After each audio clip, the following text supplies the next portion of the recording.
नमस्कार साथियों। क्लास 12 के पॉलिटिकल साइंस की कक्षा में आपका स्वागत है। हम लोग पढ़ रहे हैं विश्व राजनीति। तो विश्व राजनीति का यह 8वां चैप्टर है और हमारे 8वें चैप्टर का नाम है पर्यावरण और प्राकृतिक संसाधन। इस चैप्टर का नाम सुनने से ऐसा लगता है जैसे कि यह ज्योग्राफी या बायोलॉजी का सब्जेक्ट हो। तो यह भी एक प्रश्न है कि पर्यावरण और प्राकृतिक संसाधन विश्व राजनीति में हम लोग क्यों पढ़ रहे हैं। जैसे ही हम लोग थोड़ी देर इस चैप्टर को पढ़ेंगे हम लोग को पता चल जाएगा कि पर्यावरण और प्राकृतिक संसाधन नामक चैप्टर इस हमारे पॉलिटिकल साइंस में क्यों रखा गया है। तो चलिए सबसे पहले हम लोग देखते हैं कि कौन कौन से पर्यावरण संबंधी चिंता वर्तमान समय में हमारे दुनिया को है, हमारे विश्व को है। तो वैश्विक राजनीति के पर्यावरण की चिंता क्या क्या है और क्यों है। तो पहला है ओजोन परत में कमी। जैसा कि आप लोग जान ही रहे हैं कि ओजोन परत दिनों दिन कम होता जा रहा है और ओजोन परत हम लोगों के लिए बहुत महत्वपूर्ण है। अगर ओजोन परत में छेद हो गया तो फिर पूरी धरती जलकर राख हो जाएगी और ओजोन परत में कमी जो है वो प्रदूषण के कारण, बढ़ती जनसंख्या के कारण, औद्योगिकरण के कारण हो रहा है। तो ओजोन परत में कमी भी हमारे पर्यावरण संबंधी एक प्रमुख चिंता है। दूसरा है मत्स्य भंडार घटता जा रहा है, अर्थात समुद्र में मछलियों की संख्या बढ़ती जा रही है। मछली विश्व के एक बहुत बड़ी जनसंख्या का पेट भरने का काम करती है और ये व्यापार का भी प्रमुख स्रोत है। तो मछली भंडार का घटना भी एक चिंता का कारण है। दूसरा है समुद्र तट पर प्रदूषण बढ़ रहा है। फिर है पशुओं के चारागाह समाप्त होते जा रहे हैं। पशु जहाँ चरते थे वहाँ पर या तो खेती हो रहा है या फिर वहाँ उद्योग धंधे या फिर मानवों को रहने के लिए आवास बनाए जा रहे हैं। तो इस प्रकार ये सब प्रमुख चिंताएं हैं। और HDR ह्यूमन डेवलपमेंट रिपोर्ट 2016 की रिपोर्ट पर अगर गौर करें तो उसके अनुसार 66.3 करोड़ लोगों को स्वच्छ जल अर्थात पीने लायक पानी उपलब्ध नहीं हो पा रहा है। यह भी बहुत ही चिंता का विषय है। भोजन से भी ज़रूरी है जल, और जल जो है वो 66.3 करोड़ लोगों को अभी स्वच्छ उपलब्ध नहीं हो पा रहा है। तब आपको अब ये समझना है कि इसका अध्ययन जो है ओजोन परत में कमी, मत्स्य भंडार की कमी, चारागाह में कमी, ये सब चीज़ को हम लोग राजनीति विज्ञान के बजाय भूगोल और बायोलॉजी में पढ़ना चाहिए। राजनीति विज्ञान में क्यों पढ़ रहे हैं? तो इसका उत्तर यह है कि ऐसे मामले हैं जो किसी एक देश के सरकार के बूते की बात नहीं है। कोई भी एक देश इसे कंप्लीट नहीं कर सकता, कंप्लीट सॉल्यूशन नहीं प्राप्त कर सकता, चाहे वो कितना भी मजबूत देश क्यों ना हो। इसका समाधान सभी देश के सरकारों को मिलकर करना होगा। सामूहिक प्रयास से ही संभव है। इसलिए ये पर्यावरण संबंधी विषय न केवल किसी देश की राजनीति का विषय है बल्कि यह विश्व राजनीति का विषय बन गया है।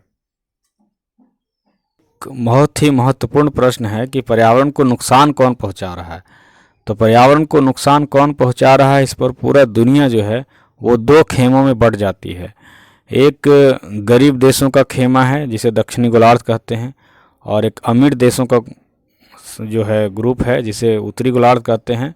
विश्व के मानचित्र पर अगर हम लोग नज़र दौड़ाएं तो देखते हैं कि जो विकसित देश हैं वो लगभग उत्तरी गोलार्ध में हैं। जैसे यूरोप लगभग उत्तरी गोलार्ध में है, अमेरिका कनाडा उत्तरी गोलार्ध में है, जापान भी उत्तरी गोलार्ध में है, जबकि दक्षिणी गोलार्ध में अफ्रीका का मैक्सिमम हिस्सा पड़ता है और एशिया का भी बहुत सारा भाग दक्षिणी गोलार्ध में पड़ता है। इसलिए दक्षिणी गोलार्ध को मोटे तौर पर गरीब माना जाता है और उत्तरी गोलार्ध को अमीर माना जाता है। चूँकि औद्योगिकरण, ज़्यादा उद्योग धंधे उत्तरी गोलार्ध में लगे हैं, इसलिए उत्तरी गोलार्ध को पर्यावरण प्रदूषण करने का उस पर आरोप लगता है और दक्षिणी गोलार्ध इस पर आरोप लगाता है। लेकिन अब जो है उत्तरी गोलार्ध कहता है कि दक्षिणी गोलार्ध के लोग जो हैं जलावन वगैरह में बहुत ही परंपरागत तरीके के ईंधन का उपयोग करते हैं, जैसे लकड़ी, उपले वगैरह, इसलिए उन लोग ज़्यादा प्रदूषण फैला रहे हैं। तो इस पर हम लोग बाद में चर्चा करेंगे। अभी तत्काल हम लोगों के अपने दिमाग में रखना है कि पर्यावरण को प्रदूषण कौन पहुंचा रहा है। आर्थिक विकास के कारण पर्यावरण पर जो प्रभाव पड़ा है, पर्यावरण आने वाले समय में बहुत ज़्यादा प्रदूषित हुई है और इसकी चिंता जो है 1960 के बाद एक राजनीतिक रूप धारण कर लिया है। अर्थात इन्वायरमेंटल प्रॉब्लम जो है, पर्यावरण संबंधी मुद्दे 1960 के पहले राजनीतिक मुद्दे नहीं हुआ करते थे, लेकिन 1960 के बाद यह विश्व राजनीति का रूप धारण कर लिया है। देखिए कैसे पूरे विश्व भर में इस पर प्रयास हुए हैं, इस पर चिंताएं जताई गई है। एक विद्वत समूह जिसे क्लब ऑफ रोम हम कह सकते हैं, तो क्लब ऑफ रोम ने 1972 में लिटमस टू ग्रोथ शीर्षक से एक पुस्तक प्रकाशित की थी, और इस जो शीर्षक जो था इसका लिटमस टू ग्रोथ, इसमें बढ़ती जनसंख्या के कारण पर्यावरण पर जो नुकसान है उस पर चिंता जताई गई थी। पर्यावरण पर सबसे गंभीर प्रयास, सबसे गंभीर सम्मेलन जो हुआ वो 1992 का ब्राज़ील के रियो डी जेनेरियो में हुआ था। रियो डी जेनेरियो ब्राज़ील में है, और ब्राज़ील में पृथ्वी सम्मेलन 1992 में हुआ था। इसे अर्थ समिट भी कहते हैं इंग्लिश में। और इसमें 170 देश, हजारों स्वयंसेवी संगठन और अंतर्राष्ट्रीय कंपनियों ने, मल्टीनेशनल कंपनियों ने इसमें भाग लिया था। तो इस पर पर्यावरण पर बहुत जो है गहरा चिंतन मनन हुआ था, मंथन हुआ था। और 1992 के रियो डी जेनेरियो सम्मेलन के बाद 5 वर्ष बाद अर्थात 1987 में एक रिपोर्ट प्रकाशित हुई। इस रिपोर्ट का शीर्षक था आवर कॉमन फ्यूचर।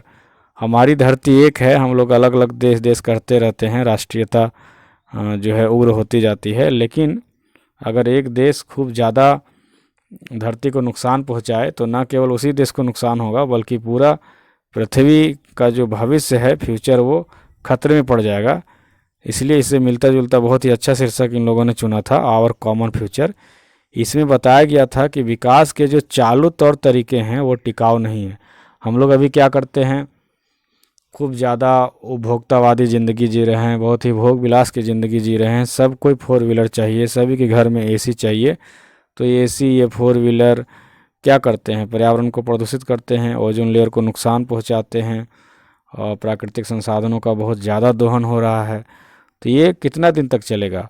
अगर आप लोग भूगोल पढ़े होंगे तो भूगोल में देखते होंगे कि बहुत ही जल्द पेट्रोलियम के भंडार, कोयले के भंडार समाप्त होते जा रहे हैं, और प्रदूषण जो है वो आसमान को छूता जा रहा है, प्रदूषण का स्तर। तो आवर कॉमन फ्यूचर में बताया गया था कि हमारे जो विकास के तौर तरीके हैं वो टिकाऊ नहीं हैं। रिपोर्ट में यह भी बताया गया था कि उत्तरी गोलार्ध और दक्षिणी गोलार्ध का कॉन्सेप्ट पहली बार यहीं पर आया था आवर कॉमन फ्यूचर में, कि उत्तरी गोलार्ध और दक्षिणी गोलार्ध, उत्तरी गोलार्ध विकसित देश हैं जो कि ज़्यादा प्रदूषण फैला रहे हैं, और दक्षिणी गोलार्ध गरीब देश हैं। यहाँ पर क्या कहते हैं, ये औद्योगिकरण बहुत अच्छे ढंग से नहीं शुरू हुआ है। फिर है उत्तरी गोलार्ध की जो चिंता थी वो ग्लोबल वार्मिंग की थी। अब उत्तरी गोलार्ध को लग रहा है कि भाई हमने तो विकास बहुत ज़्यादा कर लिया, लेकिन अब प्रदूषण को रोकना चाहिए। जबकि दक्षिणी गोलार्ध जो हैं उसे अभी प्रदूषण की ज़्यादा चिंता नहीं है, उसे अभी चिंता विकास की है। उसे लगता है कि हमारे नागरिक जो हैं वो अभी भी विकास से काफ़ी दूर हैं, इसलिए हमें अपने नागरिकों का आर्थिक एवं सामाजिक विकास करना चाहिए। अर्थात उत्तरी गोलार्ध अर्थात विकसित देश और अविकसित देशों दोनों की चिंताएं जो है वो अलग अलग है। रियो सम्मेलन 1992 में एजेंडा 21 के रूप में बायोडाइवर्सिटी, जैव विविधता, जलवायु परिवर्तन, क्लाइमेट चेंज और फॉरेस्ट्री वानिकी से संबंधित कुछ सुझाव भी दिए गए थे। टिकाऊ विकास का मतलब यहाँ पर बताया गया था कि टिकाऊ विकास ऐसा होना चाहिए जिससे पर्यावरण को कोई नुकसान ना हो। हम लोग ऐसे तरीके का उपयोग करें, जैसे मान लीजिए आज हम लोग जो ताप बिजली का उपयोग करते हैं, कोयले से बनने वाली बिजली, तो इसमें काफ़ी प्रदूषण होता है। इस बिजली के जगह पे अगर हम लोग पवन ऊर्जा का उपयोग करें, सौर ऊर्जा का उपयोग करें, तो नुकसान कम से कम होगा। हमारे जो वाहन पेट्रोल डीजल से चलते हैं, अगर इसे इलेक्ट्रिक वाहन का हम लोग उपयोग करें, उन लोगों को रिप्लेसमेंट कर दें, तो फिर हमारी धरती जो है बहुत सुरक्षित रह सकती है। इस तरह हम लोग हर जगह पर विकास के ऐसे तरीके का उपयोग कर सकते हैं जिससे पर्यावरण को क्षति ना पहुँचे। इस तरह का सोच अब पूरी दुनिया में आ रहा है। फिर है विश्व की साझी संपदा की सुरक्षा। अब साझी संपदा कौन है, किसे कहेंगे हम साझी संपदा? तो जिस संपदा पर किसी एक का अधिकार नहीं हो, किसी एक देश का अधिकार नहीं हो, बल्कि संपूर्ण विश्व का अधिकार हो। अब भाई कौन सी ऐसी संपदा है जिस पर पूरे विश्व का अधिकार है?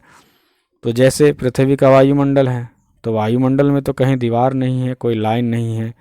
अगर एक देश की वायुमंडल में कोई प्रॉब्लम होता है तो दूसरे देश को भी नुकसान हो सकता है। अंतरिक्ष है, अब ओजोन परत में छेद होगा तो ऐसा ही थोड़े कि किसी एक देश को नुकसान होगा। तो ये अंतरिक्ष, वायुमंडल, अंटार्कटिका, समुद्री सतह यहाँ लिखना चाहिए, सत्ता आ गया है। तो समुद्री सतह आदि मानवता की साझी विरासत है और इसे हम वैश्विक संपदा कह सकते हैं। ये वर्ल्ड प्रॉपर्टी है, यह किसी एक देश की संपत्ति नहीं है। सुरक्षा के प्रश्न पर अंतर्राष्ट्रीय सहयोग कायम करना काफ़ी मुश्किल है। अब हर देश जो है, एक ही देश में कितने विचार होते हैं, तो सोचिए कि सभी देश, दुनिया के लगभग 200 देश हैं, वो कैसे एकमत हो सकते हैं। फिर भी कुछ प्रयास हुए हैं, कुछ समझौते हुए हैं, जिसे याद रखना काफ़ी ज़रूरी है। अंटार्कटिका संधि 1959, मॉन्ट्रियल प्रोटोकॉल 1987, अंटार्कटिका प्रोटोकॉल 1991। तो इस तरह के कुछ कुछ संधि समझौते बीच बीच पर होते रहे हैं, लेकिन सर्वमान्य ऐसा कोई भी एजेंडा, ऐसा कोई भी प्रोटोकॉल अभी तक नहीं बना है जिस पर सभी देश जो हैं वो सहमत हैं। सभी देशों की सहमति प्राप्त करना पर्यावरण के मुद्दे पर काफ़ी कठिन है, क्योंकि कोई देश कहता है कि भाई मुझे विकास करना है, मैं आपकी बात नहीं मानूंगा, तो आप उसे क्या कर सकते हैं। हमारी जो है विरासत है वो कॉमन है, कॉमन हेरिटेज है, लेकिन जिम्मेदारियां अलग अलग हैं। उत्तरी गोलार्ध के विकसित देश चाहते हैं कि पर्यावरण पर सबकी जिम्मेदारी समान हो। और उत्तरी गोलार्ध विकसित देश चाहते हैं कि अगर कुछ खर्च करना हो पर्यावरण को स्वच्छ करने के लिए, सभी देश बराबर खर्चा करे, बराबर जिम्मेवारी उठाए, बराबर अपना टेक्नोलॉजी का सुधार करे। एक तरह से उनका कहना ठीक लगता है, लेकिन जबकि दक्षिणी गोलार्ध जो हैं, साउथ पोल के जो लोग हैं, वो चाहते हैं कि जिन देशों ने पर्यावरण को ज़्यादा नुकसान पहुंचाया है भरपाई भी उसी को करना चाहिए। इनका भी तर्क ठीक है। अब इनका यह भी मानना है दक्षिणी गोलार्ध के देशों का, पिछड़े देशों का, कि हमारा अभी पर्याप्त विकास नहीं हुआ है, इसलिए हम पर पर्याप्त प्रतिबंध नहीं लगने चाहिए, क्योंकि भाई हमारे देश की जनता जो है वो गरीबी में है। अभी उनका जो मिनिमम विकास होना चाहिए था वो नहीं हो पाया है, इसलिए उनके ऊपर प्रतिबंध नहीं लगना चाहिए। United nation framework convention UNFCCC 1992 में बताया गया है कि प्रत्येक देश को अपनी क्षमता के अनुसार पर्यावरण की सुरक्षा हेतु प्रयास करना चाहिए। इसमें यह भी माना गया है कि वर्तमान समय में ग्रीन हाउस के उत्सर्जन में सबसे अधिक योगदान विकसित देशों का है। पर्यावरण समझौते पर एक सबसे जो विशिष्ट प्रोटोकॉल है वो है Kyoto protocol, Rio de Janeiro 1992 और उसके 5 साल बाद क्योटो प्रोटोकॉल 1997। क्योटो जापान का एक शहर है। यहाँ पर एक अंतर्राष्ट्रीय समझौता हुआ जिसके अंतर्गत औद्योगिक देशों के लिए ग्रीन हाउस के उत्सर्जन में कमी लाने के लिए लक्ष्य निर्धारित किए गए हैं। क्योटो प्रोटोकॉल में कहा गया कि भाई आप लोग जो हैं डेवलप्ड देश, डेवलप्ड कंट्री, आप लोग बहुत ज़्यादा ही उत्सर्जन करते हैं ग्रीन हाउस गैसों का, तो आप लोग अपने ग्रीन हाउस गैस का जो है कमी लाने का प्रयास करें। अब ग्रीन हाउस गैस क्या है ये तो आप लोग जानते ही होंगे, 6-7 से पढ़ रहे हैं। मीथेन, कार्बन डाइऑक्साइड वगैरह को ग्रीन हाउस कहते हैं, जो पर्यावरण को, ओजोन परत को बहुत ज़्यादा क्षति पहुंचाते हैं, ग्लोबल वार्मिंग के लिए जिम्मेदार हैं। तो मुझे उसे बताने की आवश्यकता नहीं है। तो ग्रीन हाउस गैसों के उत्सर्जन में कमी लाइए, ये विकसित देशों को क्योटो प्रोटोकॉल में कहा गया है।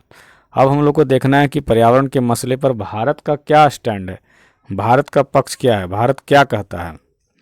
तो सबसे पहले देखिए कि भारत ने क्योटो प्रोटोकॉल 1997 के अस्तित्व में आने के 5 साल बाद ही 2002 में ही इस पर हस्ताक्षर कर दिए। क्योटो प्रोटोकॉल में भारत और चीन जैसे विकासशील देशों को कुछ छूट दी गई है, क्योंकि औद्योगिकरण के दौर, जब औद्योगिकरण दुनिया में चल रहा था, उस समय ग्रीन हाउस गैसों के उत्सर्जन में इसका योगदान कम था और इनकी अधिक जनसंख्या होने के कारण इनके सामाजिक और आर्थिक दायित्व भी हैं। अब भाई अपने नागरिकों का पेट नहीं भरा जाएगा तो फिर कैसे कोई सरकार स्थिर रह सकेगी, कोई देश की जनता कैसे संतुष्ट रह सकेगी। इसलिए विकासशील देशों और जैसे चीन, भारत को कुछ छूट दी गई है। भारत अपना स्टैंड समय समय पर क्लियर करता रहा है। जैसे जून 2005 में G8 जो कि विकसित देशों का एक समूह है, उसमें भारत ने ध्यान दिलाया कि विकसित, यहाँ पर सी लिखा गया है तो आप विकसित समझिएगा, विकसित देशों की तुलना में विकासशील देशों का ग्रीन हाउस गैसों का जो उत्सर्जन है वो नाम मात्र का है। अर्थात अभी भी जो विकासशील देश ग्रीन हाउस का उत्सर्जन कर रहे हैं, एमिट कर रहे हैं, उसकी मात्रा बहुत कम है। एक डाटा के अनुसार देखें, 2000 में प्रति व्यक्ति जो विश्व में कार्बन उत्सर्जन का औसत था वो 3.8 टन था, जबकि भारत का 2000 में प्रति व्यक्ति कार्बन उत्सर्जन जो था वो मात्र 0.9 टन था। भारत में भी विकास हो रहा है, लेकिन अगर इसी तरह से विकास होता भी रहा तो 2030 तक हमारे देश में जो प्रति व्यक्ति कार्बन छोड़ने की, कार्बन कंजप्शन की जो दर होगी वो 1.6 टन होगी, जो कि वर्तमान से भी काफ़ी कम है। तो ऐसा नहीं है कि कम है तो हम लोग मनमानी ढंग से कार्बन उत्सर्जित करते रहें। भारत ने इसके बाद भी बहुत सारे प्रयास किए हैं, जैसे 2011 में ऊर्जा संरक्षण अधिनियम पारित किया है। हम भारत के अनुसार यह बात भी जरूरी है कि विकसित देश विकासशील देशों को वित्तीय संसाधन और स्वच्छ प्रौद्योगिकी उपलब्ध कराने के लिए शीघ्र उपाय करें। अब क्या है कि भाई हमारे देश में या हमारे जैसे जो देश हैं, गरीब देश हैं, उनके पास उतने पैसे नहीं हैं कि वो पुराने गाड़ियों को सीधा से एक बार में हटा दे और उसकी जगह कम प्रदूषण फैलाने वाले गाड़ियों को ले ले, या फिर फैक्ट्रियों में ऐसी व्यवस्था कर दे जिससे कि कार्बन उत्सर्जन कम हो। तो इन सारे चीज़ों के लिए विकसित देशों को चाहिए कि वो अपनी टेक्नोलॉजी इन देशों को दे और आवश्यकता पड़े तो वित्तीय सहायता भी दे।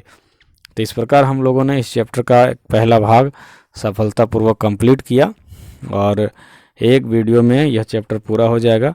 बहुत ज़्यादा लंबा ना हो जाए, इसके कारण से मैं इसे 2 टुकड़े में बांट रहा हूँ। तो ये आपको वीडियो कैसा लगा या हमारा लेसन कैसा लगा, आप प्रतिक्रिया ज़रूर दें और कमेंट करें। अगर कोई सुझाव है तो सुझाव भी ज़रूर दें, लाइक करें। और अगर यह चैप्टर आपको उपयोगी लगता हो तो 12th के विद्यार्थियों में इसे शेयर करें। और जो तैयारी कर रहे हैं कंपटीशन का और NCERT को कवर करना चाहते हैं, उसके लिए भी यह बहुत ही इम्पोर्टेंट चैप्टर सिद्ध होगा। तो फिर मिलते हैं हम लोग अगले वीडियो में, तब तक के लिए जय हिंद, जय भारत।